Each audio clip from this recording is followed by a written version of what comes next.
What's going on, everybody? Great to have you guys all along for the ride. I'm excited. For those of you guys, this is your first time to our channel. Welcome to our channel. And for those of you guys that are returning, welcome back. I'm Glenn P. Brooks Jr. And this lovely young lady to my left is Cherie A. Brooks Jr. And it's great to be with you guys today. Guys, we're going to get started. Welcome to Behind Closed Doors with the Brookses. We got a lot to talk about today, Cherie, and this is a conversation that many people are having. And unfortunately, we get a chance to hear and see when it's had incorrectly, or I'll say misinformed, and then when it's not. And a lot of times this level of misinformation can jam you up. We're talking about the real cost of moving to Panama. So yeah, if you guys are chiming in, and I see that we got a room full of people so far, this is live. And for those of you guys that are here by way of replay, sorry you missed it live, but every Thursday we drop a new episode. We try to go live every other Thursday. And so we certainly want to encourage you guys to talk to us in the chat. This is going to be driven by a lot of the questions that you may or may not have. So make sure that you guys chime in and be a part of the conversation. Babe, what you got? Right. So real quick before we jump into this, for the people, this may be your first time joining us. We introduced ourselves, but we've been living here in Panama for 2.5 years as expats. And people often talk about, when they talk about the cost of moving to Panama, we talk about the financial piece. But today we're going to delve into some other topics. Kind of the finance thing, you kind of already know that, you know what to consider and things like that. But we want to talk about other costs that are associated when you plan to make a life-altering decision, such as moving abroad and leaving everything that you know that's familiar.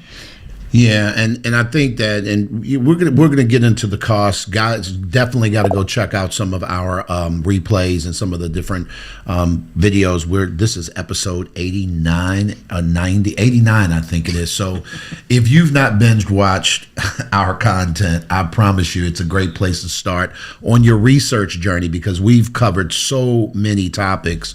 But here today, I kind of want to hear where you guys are, if you're considering doing this, some of the questions that you may have, so we can answer them in real time. Babe, let's dive into this. So one of the costs that I think that people don't often consider is the emotional and the cultural costs. And it's kind of hard to budget for that. But that is a cost that you do have to consider. So we'll start off kind of culturally, language. The inability to be able to speak fluently, whereas we're accustomed to we take our language, English, we take it for granted. I'm able to go into any setting, I'm able to talk, I'm able to communicate with people.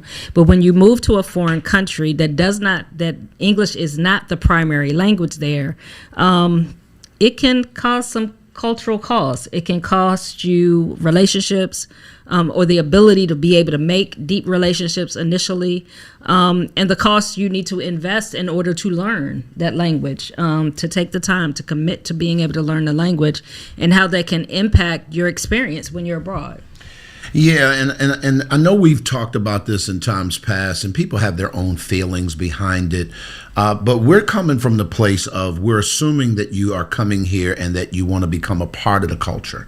There are people that move here that, quite frankly, they're not interested in that. And I get it. We're not here to judge it, not here to convince you of anything. But I will tell you that loneliness is a thing, and we're going to get into that a little bit. And I think that when you decide to uproot from wherever you're from, you're entering into a place and a space that is super foreign on a bunch of levels. And when you don't understand the language, it's like, for example, have you ever been in a room with two people who are telling a joke and you just didn't get it? You're like, I didn't get that. It went over your head. And a lot of times it's because you don't understand the culture or the language that they're speaking, and so it doesn't make sense to you. Right. And I think oftentimes, I was actually just watching a replay of an old episode of a show, and I can't think of the name of the show right now, but it was, the wife is Hispanic and her husband is Caucasian, and she is fluent in her language, and she's had to learn, she knows, she speaks English, but she recognized that she doesn't get to speak her language. And so she often doesn't sound as intelligent speaking English because that's not her first language. Yeah, that's the married with the modern family. Modern family, yes. And so she was, you know, frustrated because she's like, you know, I sound smart in Spanish, you know, but you guys laugh at me when I speak English. But I think we don't consider, because we take our language for granted, we don't understand what it's like to be in a foreign country learning a new language. And it can be humbling because, you know, I'm a fairly educated, fairly intelligent person, but I find myself stuttering all the time. And so trying to find the word to speak. But the thing that I recognize is that if I want to have true connection, if I want to immerse myself in the culture, I have to learn the language. Now, many people will say, yes, you can move to Panama in particular and not know Spanish. Now, I will say in many of the tourist and the expat areas in the city, you can get away with not knowing Spanish until you need to know it. So in the case of an emergency, things like that, you will need to know some Spanish. But you could get by. If you're just coming for vacation, you can probably get by without knowing a lot of Spanish. Sure. It's certain things you need to know, how to go to the bathroom, little things like that. You need to know, but you don't have to be fluent. But if you are looking to relocate, if you are looking to move to another country and their language is not English, I encourage you to start trying to learn that language as soon as possible. Practice regularly. It's going to take time. You're not going to become fluent in a year. You could do Duolingo every day for 5 years. Until you actually are conversational, you're not fluent. And that's only going to happen with practice. And oftentimes that's not going to happen until you're actually in that place where you're around people that speak that language. So real quick, and we can go to the next one. I have it's a young lady I follow on Instagram. She is African American. Her boyfriend is Mexican. And I believe she lives with them, or they are together a lot. One of the things that she does in order to practice her Spanish is when she's out and about, like I think they may live in Texas, when she's out and about and she's going to the grocery store, she's at the gym or whatever, she'll record herself practicing her Spanish. So for example, if she walks up to a cashier in the grocery store and it's obvious that they are of Latin descent, you know, whether it's their name, their accent, maybe when they're talking, she will ask them, you know, do you mind if I practice my Spanish with you? Tu habla español? She first asks, do you even speak? Because that's not an assumption you can make. Do you speak Spanish? And if the person sí, well, do you mind, you know, necesita practicar mi español? Do you mind, you know? And at this point, they're like, no, I don't. So she'll record herself talking in Spanish and then she will ask the woman, you know, can you, is correcto? You know, is that right? You know, because she's trying to engage, because she knows that when she interacts and engages with her boyfriend's family, it is important for her to be able to understand what's going on. And so I just think that a lot of times it is important for you to figure out ways. Our Spanish teacher used to say this all the time, especially when it's a couple, right? Like two of you guys, or maybe you and your mom are here, or you and your sister, or whatever the case may be. It's two of y'all. And so at this particular point, you ain't got much excuse not to practice with each other. So we're talking about, for those of you guys that may have just popped in the room, welcome to Behind Closed Doors with the Brookses. I'm Glenn P. Brooks Jr. That's Cherie A. Brooks Jr. We're talking about the real cost of moving to Panama. It's not what you think. People often hinge on the idea of the financial part of it. And we can get into a little bit of that. But there are a bunch of side things that we really don't talk about a lot. And we want to make sure you guys are aware. Right. So another one of the costs that people often don't talk about is loneliness. So when you move abroad, you're leaving everything that you know. You're leaving your inner circle. Even though you may move and join another community, initially when you first move, you're by yourself. So if it's you and your spouse that move, it's just the two of you. It's you. If you're a single person and you're moving, it's just you. And so there's some loneliness that you're going to go through because you don't have your normal your support system to reach out to. And so you have to develop new relationships. I know when we first moved here, now I'm an introvert. I'm fine by myself. I have friends, I have relationships, but I can be okay by myself. Glenn, on the other hand, is an extreme extrovert. He's out there. Help me! He's never met a person that's not his friend. And so for him, when we moved here, because of the language, although we were meeting people, we were getting out, he couldn't have conversations with people. And so that was so frustrating. Yeah, that led to you experience some loneliness, some almost, I guess, kind of depression. Yeah, I can admit, and I'm not ashamed to say, I went through probably for about 3-4 months when we first moved here, feeling super depressed. It wasn't a, thing where, I was just sad a lot. And I didn't realize why. And what I grew to understand was I had left my support system of social, interactive, highly relatable people, so for example, I'll just give you an example. In my routine, before we came here, I swam 2 to 3 days a week, right? I was a member of the local YMCA. So because I went there every Tuesday, Thursday, and Saturday, for the most part, I would spend 2 hours at each time in that space. Well, I can promise you, I'm the guy that's going to get to know everybody that I touch on my way in, from the person that works at the front desk to all the lifeguards. We're having regular conversations. They're telling me about, many of them were college students, and so they're asking for advice and the job thing. And I'm getting my workout in. I'm meeting people that I'm swimming with, and I'm that guy. So when I came to a place like this, y'all, it was hard.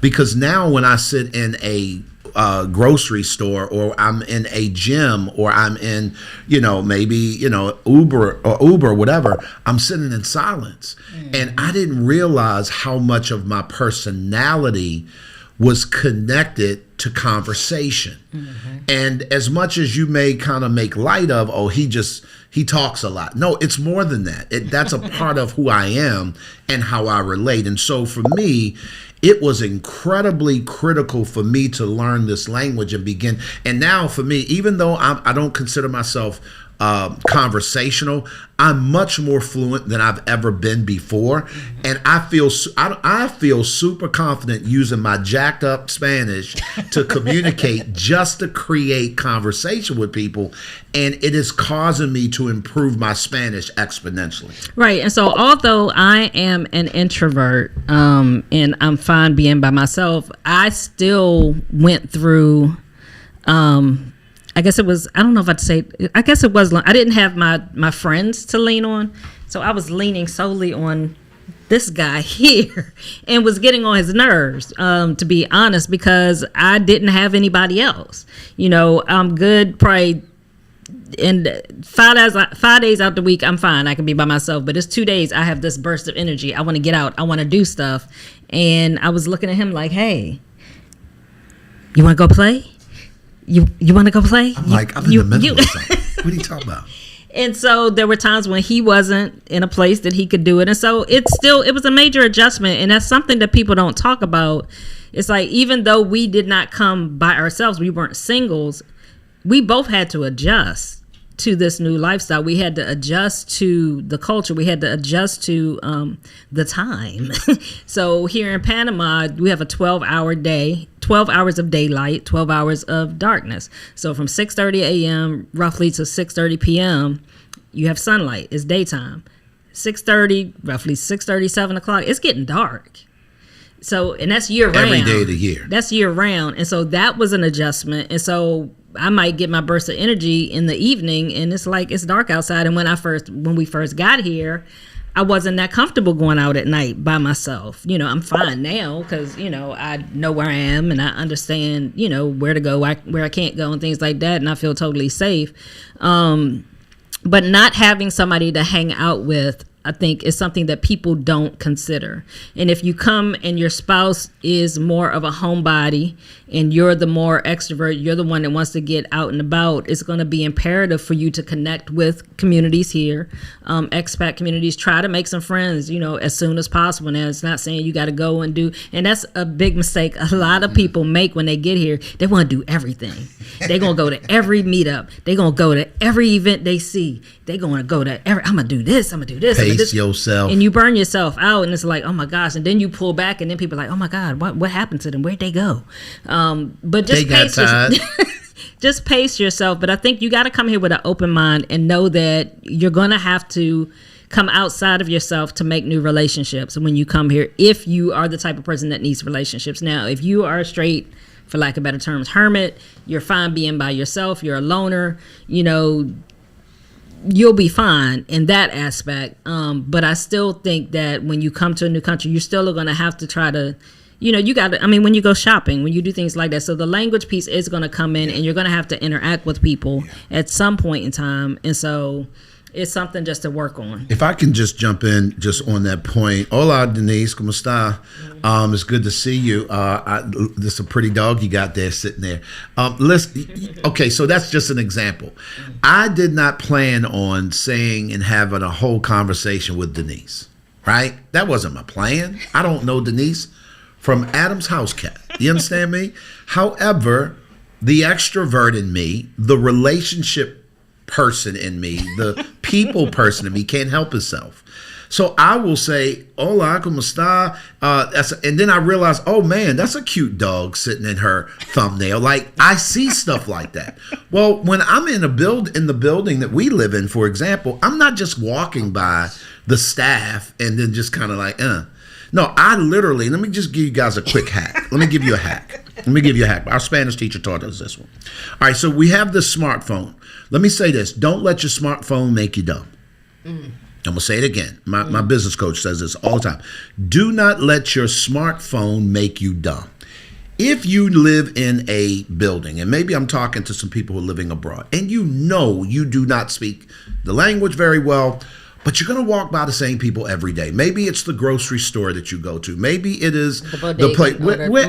Wherever it is, here's what I want you to do. I want you to think about, what do you want to know about the person that you're going to run into, right? Mm-hmm. So, for example, for us, Carmen is one of our favorite people in the world, her and Sonia, and listen, I ain't got time.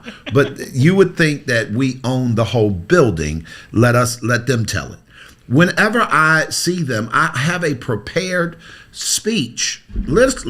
I will go to Google Translate and I'll say, good morning, Carmen. How was your weekend? Mm-hmm. Right? And then I will begin to have conversation. And what I'm doing is, even though I don't understand every single word she says in response, I'm not afraid of her saying things, and I'll be like, muy rápido, muy rápido, like slow down, and she'll laugh. Jefe means boss, and so she'll say jefe, and just she'll slow it down, and then every now and then I may have to get her to actually speak it in here, but we're having conversation. Mm-hmm. This is one more thing I know about her that I didn't know about the last time. What it does is, it does two things. Number one, it builds your capacity for more words. It builds your capacity for vocabulary, but it also builds relationship. Mm-hmm. And so now these people that you're going to see anyway, they get to know you in a way that I promise you, if there are 10 expats or 10 foreigners for them living in this building,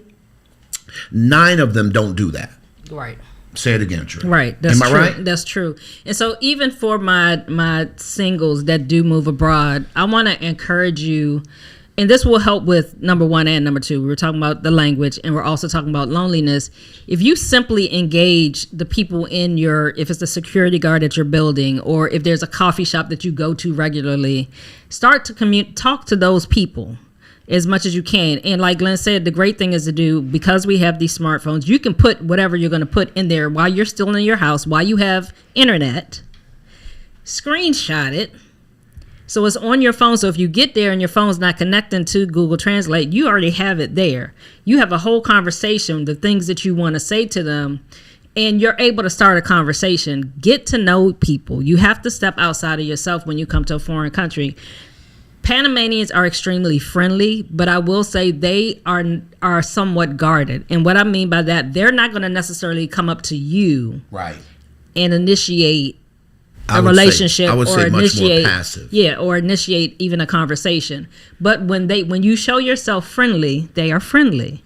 And so if you are willing to just start with simple things, and I think about some of my older singles that have moved here by themselves, to avoid falling into loneliness, talk to your security guard. Talk to the people in your building. And that's also another part of that is for security reasons. You want somebody to see you. you want somebody to notice you, to know that if they haven't seen you in a couple of days, maybe we need to go check on her unit and make sure she's okay.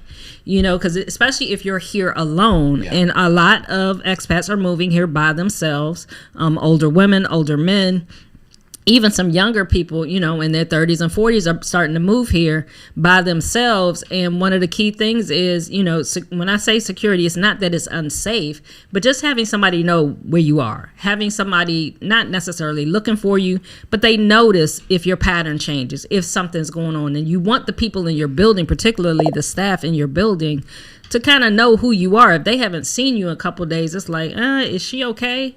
Do we need to check? Develop a relationship with at least one person, so that somebody is here. Because remember, you're in a foreign country. Your family's not down the street. Right. You know, and things happen, and you want to make sure that somebody is staying on top, you know, you're in connection with somebody that can kind of keep track of you. If I could jump in, one thing I do want to say is what's important is, as much as you like your isolation, you like your space, the problem is when you need something or someone, you have not done your due diligence of building the kind of network and relationships that it takes. And I'm going to frame it up this way, where people are looking for you. Right. So, for example, the staff in our building are always looking for us. Yeah. Why? Because our patterns are, you know, they're going to go swimming. They're going to be in the gym.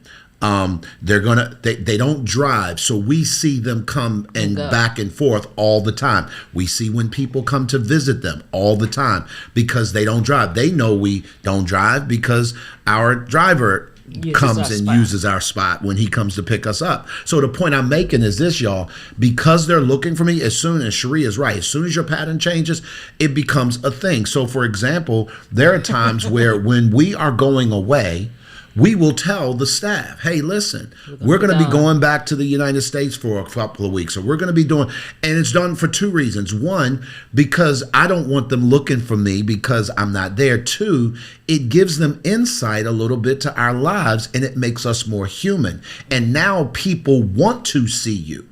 Not bother you, but they want to know that you're a human being and that you're doing all the things and that they're a part of your family. So I just want to encourage you guys to do that. Right. And this goes to, you know, you having a mindset shift when you move abroad. So absolutely. In the States, it was like, I don't want nobody in my business. I don't need, why they clocking me? Why they paying attention to what I'm doing?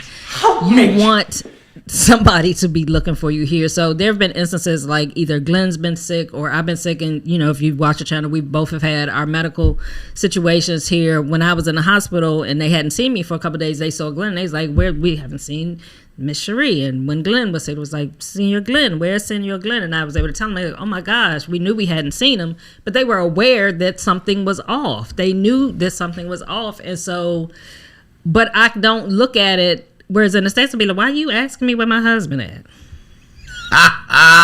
Listen. Why are you paying him that much attention? That is so freaking real. Y'all. It's not it like ain't that. Serious. I promise you. But I realize they genuinely are concerned. And that gives me a sense of comfort just knowing I'm not here by myself. That part. Because somebody is concerned about me, even if it is just the staff in my building. So listen, real quick, guys, we can ready to switch a topic real quick, and I just want to ask the question, where are you viewing from? Like, there are 42 of you guys that are viewing us live. What cities are you viewing us from? I'm curious because Cherie and I are often intrigued by the amount of reach that we have. There are some of you guys that are in the States. Some of you guys are in other countries. We're going to be getting out and we're going to be traveling more. We're thinking about doing some trips where we're going to, you know, kind of invite our community. And if you're a part of the Day One community, you'll get that invite. There are things that we're doing here in country where we want to be able to shout out people who are coming from different places, because it's going to be important for us to reach back to those places to support some of the different things. And so watching from a Naptown is in the building. Listen, Miss Lady, I went to Meade Senior High School. Y'all were our rivals. Annapolis Senior High, oh my God. Listen, Spring Hill, Florida's in the building. Menifee, California. Where in California I was like, I don't know where that is. Yeah, where in California is that? Northern, southern? California is a huge state, and so I'm just curious. Detroit is in the building. The Motor City is in the building. Viewing us from Chandler, Arizona. I know it's got to be nice out there. I appreciate you for chiming in. Oklahoma is in the building. Charlotte is in the building. Merida, Mexico. Cincinnati, Ohio is in. Wow, chiming in from Merida. Merida. I think it's Merida. Merida, Mexico. Listen, I love it. Help me. I love it. Upper Marlboro, Maryland. Listen, y'all DC people be killing me. Listen, I'm from Baltimore. We don't say Maryland. Only people from PG County, Maryland, DC, and y'all Maryland. DC. Where is that even like?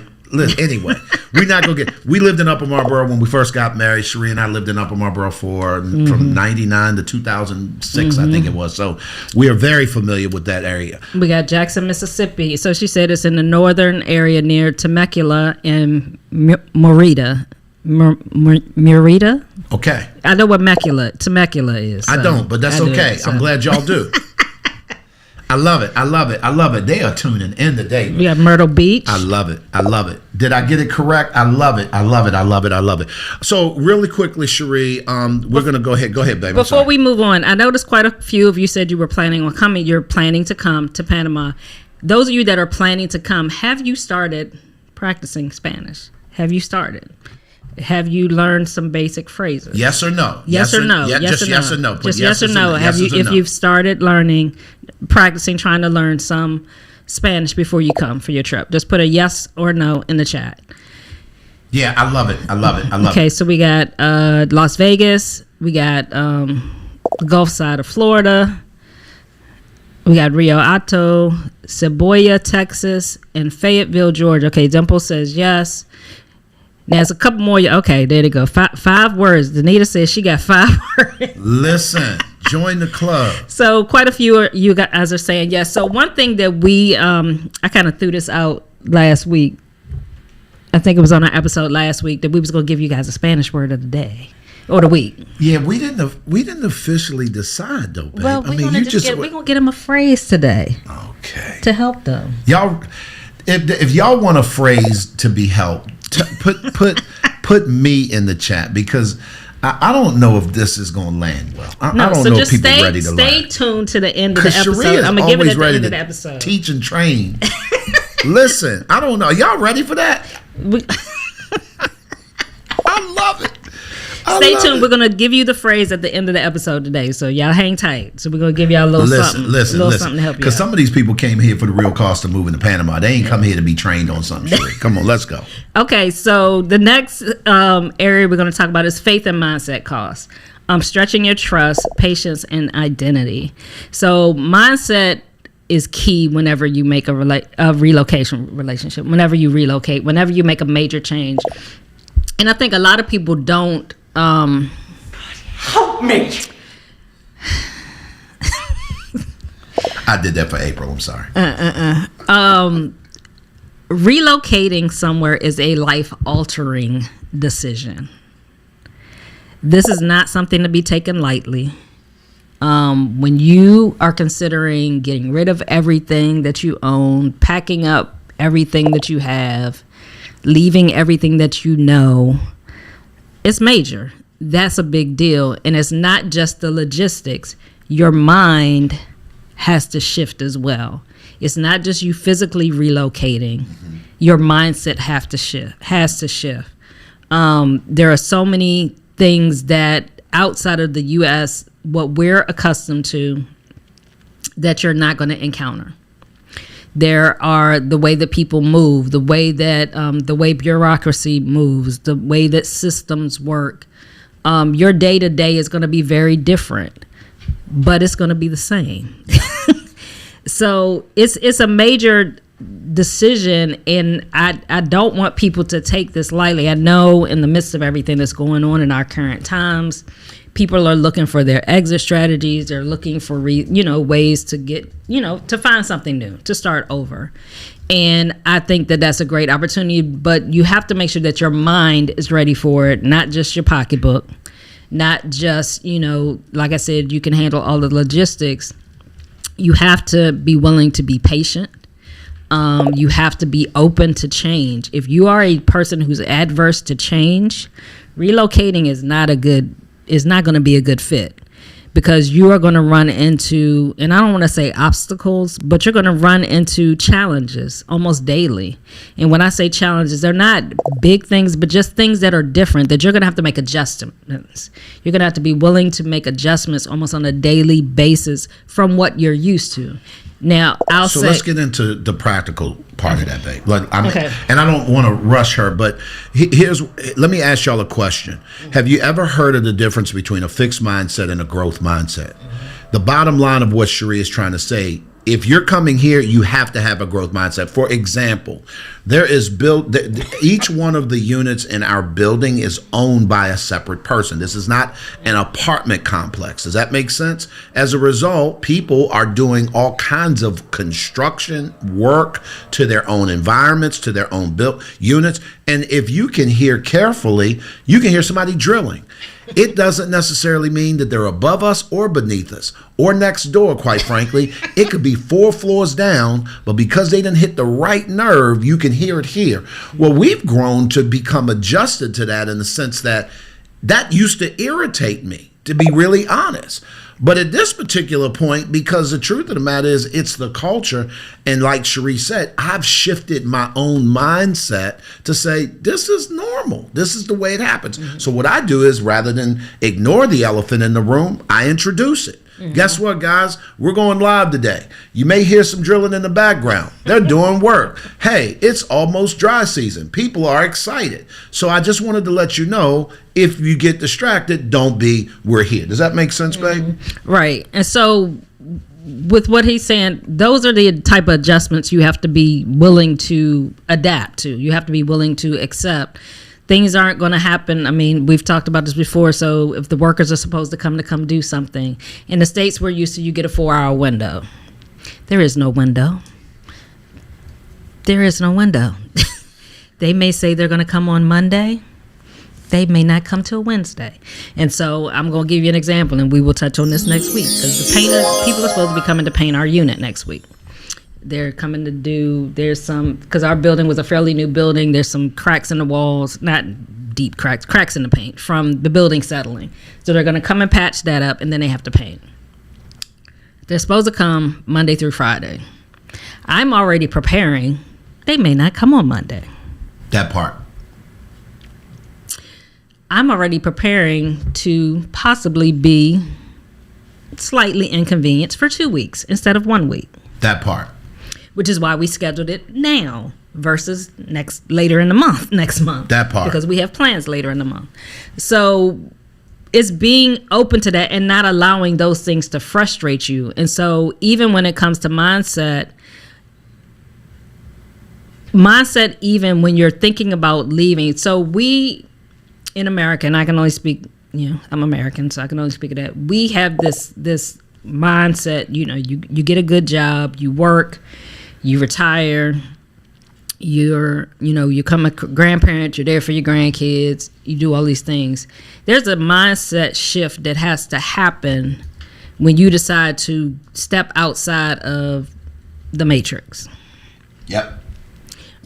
When you decide, I'm not going to do what's been expected of me, mm-hmm. or follow the blueprint, mm-hmm. that's been written all my life. That's what my parents did. That's what my grandparents did. That's what my cousins did. That's what everybody did. When you decide to step outside of that, that's a mindset shift. Yep. You somehow, somewhere in your brain was like, I want something different, and I'm willing to go after something different. That's not easy, and it's not, everybody doesn't make that shift, and that's not good or bad. But for those of you that do, one of the biggest challenges I think people have is when you make a decision to do something, like, you're going to get some resistance from your family. You're going to get some resistance from the people that have known you, because you going outside of you're not on the script no more. You done went off the reservation, and they don't understand why. And if I can chime in, babe, oftentimes your peace is going to cost somebody some discomfort. Mm-hmm. Let me say that again, Cherie, and I want to kind of see what Demita is saying. Mm-hmm. you deciding to choose you deciding to, for whatever reason, that it's time for you to live life on any level. Number one, there's no shame in that. Number two, because you have for however many years not been that person, you've trained people that your job is to serve them. I need y'all to hear this. Your construct is the norm for the people that you interact with, your family, your friends, your grandkids, your all this, that, and other. And let me tell y'all something. Sharia and I have written 10 books. We're relationship coaches. We're pastors. If there's one thing that we've majored in, it is people and understanding the human mind and understanding how people move. Here's what I can promise you. When you decide to prioritize you, it's going to be a problem for somebody else. And so this is what Sharia is saying, is that when you come to a place like this, if you've not already started practicing kind of what that looks like, and I want you to give them some examples, babe, because you went through this, of what does it look like to put you first, not to the exclusion of other people, but to the inclusion. Because here's what most people do, babe. They consider a boundary a brick wall, and a boundary is more like a gate. Yes. It's not a brick wall. It's not something that's designed to keep you closed off from people. It's something that's designed to give you easier access to, and for other people to have access to you in a healthy and a proper way. Right. And so for me, and I'm going to speak about me and my situation. So I had, struggled for years, depression and anxiety, was burnt up, was always doing for everybody else. It started during the pandemic. I started prioritizing myself. I had gone back to school, was finishing my degree, and was able to start saying no to things and realize I need to focus on me. I need to commit to doing things that are going to be beneficial for me. So when it came time to us making the decision to move here, I had already kind of started, and I'm not going to say I hate using this word. I had to start pulling back. And what I meant by that, it wasn't that I didn't want to be there for my family. It wasn't that I don't love my family. It wasn't that. But I realized that I was always giving, but I was not being replenished. And it had got to the point of if I kept going at that rate, I was going to kill myself, literally, because I could not keep pouring out of an empty cup. And I had been doing that for years. I was always giving to other people, always serving, always being there for everybody else, but I never replenished myself. And so I love my children. I love my daughter. I love my son-in-law. I love my grandchildren. I love my son. I love my parents, my mom. My dad has passed on, but I love them and I wanted to be there for them. But I realized I could not be there for them unhealthy. And so I needed to pull away so that I could get healthy. And for me, partially because I did not know how to put up healthy boundaries, I needed to separate myself in order to do that. It wasn't I was running from something or I wasn't running away from something, but I realized for me, because I care so much, if I stayed in the same situation, the pattern was going to start over again. So let me say this from your spouse and a person who watched you give yourself away to the point that you had nothing left. What I realized is that not only was that not healthy for you, but it wasn't healthy for us. And so I became the person that says, what do you need in order for me to support your journey, right? To getting there. And Christopher, one of the things that, and I don't know if you've chimed in the very beginning, what about costs of living, moving to Panama? The real cost of moving to Panama is going to cost you a mindset. It's going to cost you being able to develop the kind of mindset that can shift. And there are a lot of people that, and we've got 80 some videos that we've put out that many of them touch on the physical cost of that. So we certainly want you to link and go check some of those out. And this is for all of you guys, but there's an intangible cost that we are watching people not make. And then when they get here, They did all their due diligence. They did their research. They spent their money. They saved their money. They did everything right. Then when they get here, all of a sudden, this place that they thought was paradise all of a sudden becomes dreary to you because you're not figuring out that there was another component in there. And I just wanted to just encourage people that that's a real cost. So if you're used to caring for people like Cherie was, to now not have to care for people, that can throw you in a tizzy in a way that you're like, well, does my life have meaning? Mm-hmm. Of course your life has meaning when you're caring about you. Right. So I just want to encourage you, and we don't want to beat a dead horse, so to speak, but we want to encourage you, and if anybody knows our channel, y'all, behind closed doors means just that. When we bring y'all into our life, we're deciding, because no one's paying us to show up, we're deciding to bring you guys into our lives because we needed people to bring us into their life. And because we got that in some forms, we were healthy enough to come here and build something that you guys get to come into that didn't exist in a lot of different ways. And so we definitely want to encourage you as we continue to talk about the real cost to moving to Panama. This is paradise for some. And I tell you, it is perfect in a lot of ways for some. But there are so many imperfections and so many things that if you don't see it from that perspective, it'll jam you up on the back end. Right. And so as we're talking about mindset, another thing that I think that's important is that as an individual, you need to make sure your foundation is solid. And what I mean by foundation, whatever your spiritual foundation is, because when you make a major life-altering decision like this, you need something to ground you. For those of you that are believers, that is key in being able to help you to navigate through the wobble. Because there's going to be some uncertainty, and you may question your decision. So you want to make sure that your foundation is solid. Try to get connected to a community wherever you go to once you get there of like-minded people that share in your same beliefs that will help to support that, to help encourage you as things happen, because things are going to happen.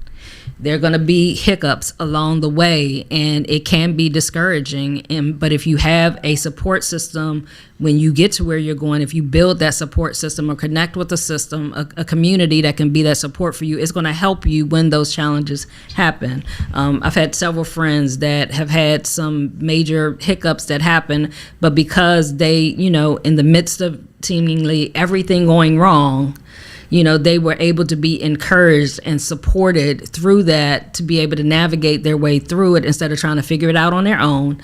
And were able to, withstand that storm and still be able to achieve what their dream was of being abroad and being able to live their best life. So don't come thinking that everything's going to be perfect. I want to speak to you couples in particular. Make sure your relationship is solid. Yeah. Before you make this type of move, because in many cases, and I don't even think we consider this whether you're moving abroad or not, when you enter into that phase of life when either you're retired or whatever it is, where now the two of you, it's just the two of you, those distractions have been removed. There's no work, there's no nothing. If your relationship isn't solid, that's going to truly test your relationship.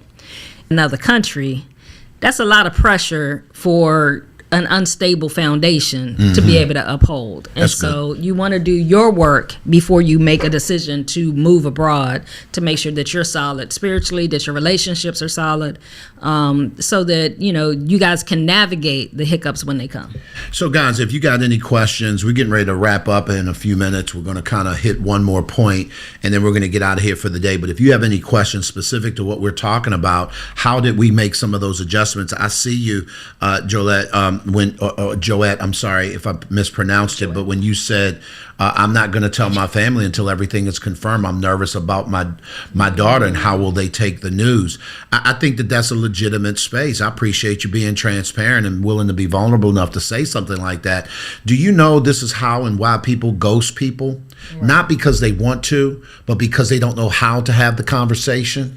one of the things that we work with both in our relationship academy as well as with the people that are in the Breakfast in the Word community is we talk a lot about how to communicate, right? And I think that the challenge becomes rather than learn, what you do is you just won't say. And I think that's unfair to the person that loves you, right? That I think that's unfair that they don't get anything. So I would encourage you, Joette, to definitely muddle through and figure out how you want to do it. And obviously, we can't tell you how to navigate your family. Some of you guys need to roll out because y'all's family is so toxic. And I've come from that place where, quite frankly, I've got family members that's toxic enough that you ain't trying to say nothing because at this particular point, it's going to invite more problems than it's worth. So I get the dynamic of that. But I definitely want to encourage you to find words, find ways. Cherie and I did that with our kids, and it happened in stages. I mean, the truth of the matter is we researched for about 2.5 years prior to even making the move. But when we made the move, it was after a trip for 10 days. 5 months after our first trip to Panama, we moved. And a lot of times, even though we had been talking about it over the last 2.5 years, our family was somewhat shocked that we would move that quick. It's like, y'all doing what? When? Where? Oh, you mean now? So we had to slow down and begin to reconnect the dots. The reason we're moving is because your mom has been struggling in her mental health most of your adult life. Am I right? And they can say, yeah, you're right. She has been hospitalized for anxiety and depression. Am I right? Yeah, you. So here's what we're gonna do, grown folks. We're gonna prioritize mom, and we're gonna figure that out. And that happened over time. That conversation, it wasn't that direct, but it was that kind of tenor that it's not about y'all. This is about, and if you love her, you'll give her the space to be able to see her move that way. So I wanted to share something with you, Joette. First, I want you to take her comment down. Okay. Because I want to not put this out in the space because she is nervous about this. But one thing that I would advise anybody, if you're thinking about, moving abroad, if you're even considerate, those that are closest to you, just start telling them you're thinking about it. And when you do make the decision, and this is the challenge, and this was the hard part for me, particularly telling my daughter. It wasn't so hard telling my son, but I had to build myself up because I'm looking for approval. I was looking for her to be in agreement. And I had to realize I've made a decision, and this is what I'm going to do. I didn't come off nasty. I didn't come off angry, but I did give them I did bring them into my thought process as we were thinking about it, that we were even considering it. We were showing them videos of Panama that we was looking at while we was in the research phase. I know they was like, okay, whatever. Y'all just looking at this. Yeah, whatever. Because we've had a lot of ideas over the years. We were going to buy an RV at one point. Right. We were going to move into a tiny home at one point. So they're used to, here we go again. Right. So, but I brought them into that so they knew our thought process. But when we made the decision, I didn't want to do them a disservice. And this is for the people that you're really close to. There are some people in your family you don't need to have a conversation with. It is what it is. But for those that you are truly in relationship with, that you want to make sure that the relationship is not damaged. And that's one thing that can happen. So true. If you don't handle this the right way, because you're not moving away and then saying, okay, y'all dead to me. No, that's not what you do. Now, if that's the case, then you ain't got to say nothing. But right. If that's not your sentiment, try to bring them in on the thought process. But when you make the decision, you tell them, this is my decision. And you may tell them why I'm deciding to do this, but this is not a debate. Yeah. This is not up for debate. And prayerfully, they'll accept that. They'll respect your decision. I'll be honest, my daughter wasn't feeling it when we first moved here. Well, number one, I didn't think she believed us until we actually moved. But she wasn't feeling it. But she had to work through her feelings, and, we had to work through that. Today we're fine. Our relationship is fine, but it was a little touch and go for a minute. Yeah, and because she had to go through her process. I had to go through my process. But she understood why. And it's one thing, people will logically understand why you're doing it, but there's still emotion attached to that. And you got to give them their space to go through their emotions as well. So I just wanted to big up my wife for a quick second, and we're going to move on because we're running on time. I got an appointment, babe, and I want to get this last little bit finished. But guys, this is what I want to tell you. I have to applaud my wife for the care that she took and the time that she took to make sure that we had a plan on how we shared this with our kids. You know, I'm right out with it. Like, I ain't got no problem being super direct and that sort of stuff. Cherie was like, no, we're going to do this in stages. And there was an actual plan that we put together relative to the dynamics in our family. You know, there was a way that we approached her parents. There was a way that we approached my parents. There was a way that we approached our children. There was a way that we approached our nieces. Like, there was a point where we were having almost a family meeting that included, so we actually laid out a structure. And I can say confidently, we've had more than 200 people come visit us here in Panama in the last 2.5 years because we didn't disconnect from people. We didn't just decide to throw people away. Because of the reduction in expenses that we have in our household income, we're able to fly back as often as we need to. So that's not an issue. If it's her father's failing health and then ultimate death. I've had a sister to pass away since we've been here. Like, we now have the, I'll put it this way, we have the margin to move in ways that we just didn't have that in the beginning. So I just want to let y'all know that this is serious. It's something to really consider. There is an actual real physical cost to moving here. Then there's a more real intangible things that you just don't think about. And so if we can go to the last thing, and we're going to get out of here. I appreciate all the comments, guys. If you have not had an opportunity to like the channel or subscribe to the channel, we certainly want to invite you to do that. Come on, babe. So the last topic we're going to cover is, and that's not it. Okay. I thought you were. I just went, Brian. I just lost my thing. So it's the quality of life. And so your quality of life, there's a cost associated with your quality of life. And this is a good thing because you're giving up what was the normal for an increased quality of life. So you're going to gain a better quality of life when you move somewhere that you can find your peace, whether it's here in Panama, wherever you go. There are some intangible things that you are going to gain, and those are worth the cost of the things that you may have lost because of what you're going to gain. So for me here, I gained peace. Financially, we have more margin because living here is less expensive for us to live in the U.S. in the same type of living situation. So we're saving significantly financially, but we have an improved quality of life. And so although, yes, it costs us to let go of things, it costs us to move away, it costs us to leave the relationships that we had back home, our quality of life has improved significantly, and that was a cost it was worth paying. No, I have to admit, every day that I wake up, the way our unit is situated, we have a direct view of the Panama Canal is in the distance, and then you can see the mountain range on the other side of the Bridge of Americas, and to the right you can see Metropolitan Park where the animals migrate through the city. This is a jungle, a park, a reserve that's in the middle of a city. I want to say it's the only one of its kind in the world. And when you walk through this park, you can literally see the animals migrate, and they don't mess with you because they're used to people being there.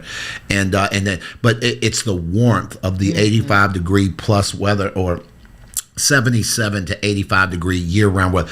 When I sit in those spaces, I'm still pinching myself that at 59 years old, this is my life. Right. So when Cherie says, why am I giving you all of the descriptive way? Y'all, that spells peace for me. Peace that I wasn't even seeking, because you got to remember, we didn't come here for me. I just kind of tagged along and made sure that I did my part in making things happen. But the truth of the matter is that this is a byproduct of me just honoring my wife. And I'm incredibly grateful. For a long time, about 4 months, I didn't want to put a TV up in our living room because I thought it sort of was disrespectful to that view I just described. Right. So I'm telling y'all, it is absolutely worth the price of admission when it's done right and when you've considered, the Bible says it this way, consider the cost of the field before you purchase it. And I think all too often, particularly as capitalist society, babies of a capitalistic society that we all are, we often think that costs are only associated with money. And I'm here to tell you there are so many more things that making a move like this can cost you. The money part is almost the easy part in a lot of ways. So we just want to encourage you guys. Again, for all of you guys that are a part of our day one community, we want to shout you guys out. Appreciate all of our day ones for pulling up. Liz said that she feel you, Cherie. You are her sister. Listen, I understand, y'all. We resonating with some of you guys, and I absolutely get it. Come on, babe. So now it's time for the phrase of the week. Help me. Here we go. So your Spanish phrase for the week has to do with dining out. When you go out to a restaurant, when you get to the restaurant, you get to the hostess in order to ask for a table. So if you want to ask for a table for two, please. And that's the other thing here in Spanish, you want to always say thank you and please. Always. Always say thank you and please. And so to ask for a table for two, please, in Espanol is una mesa para dos, por favor. Una mesa para dos, por favor. Put it in the chat. I'm putting it in the chat. Una mesa. Una mesa. One table, a table. Para dos. For two. Por favor. Please.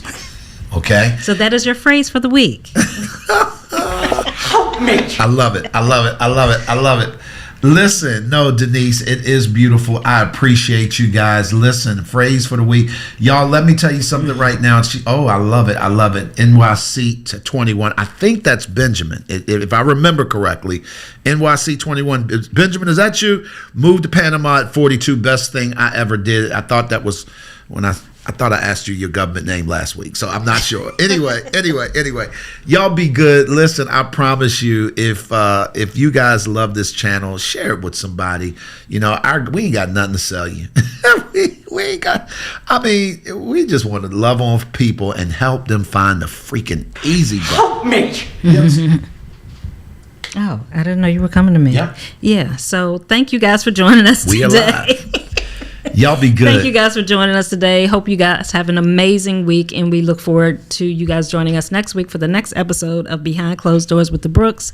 And as we always say, you cannot get to any place of significance by yourself. And why is that? It's because we all need some help. Y'all be I good. need help today. Help me. Listen, y'all be good. And Bye, we- guys. Help me. We you know. Listen. I need somebody. Listen, y'all be good. We'll see y'all next week. Bye, guys.